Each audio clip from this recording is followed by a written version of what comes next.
دوستوں کل میں نے ویڈیو لگائی تھی کہ ہم نے ایک گاڑی کھینچی ہے وہاں پہ شگران کے نزدیک، تو وہاں رش کافی تھا، تو ہم لوگ تو آگے گاڑی نیچے سے کھینچنے میں مصروف تھے، تو کسی نے ہمارا وہاں جو موجود لوگ تھے ان میں سے کسی نے اس کا جیری کین کا ڈھکن نکال لیا۔ اب یہ ہے تو 100 150 50 روپے کی چیز، لیکن یہ بتاتا ہے کہ بحیثیت مجموعی قوم ہم کتنے چور قسم کے لوگ ہیں کہ اپنا ایمان جو ہے وہ 100 50 کے لیے بھی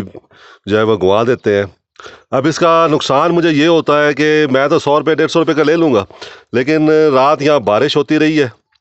اور مجھے رات پتہ نہیں چلا، ابھی اس پہ جین ڈھکن اتار لیا کسی نے، اب اس کے اندر پانی گیا ہوا ہے اور اس پہ سارا زنگ لگ جائے گا،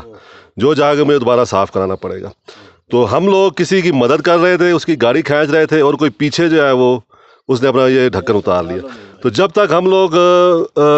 اپنے آپ کو ان چیزوں سے یہ جو چیزیں ختم نہیں کریں گے، اس وقت تک ہم ایک نہ قوم بن سکتے ہیں، نہ ترقی کر سکتے ہیں اور نہ کہیں آگے نکل سکتے ہیں۔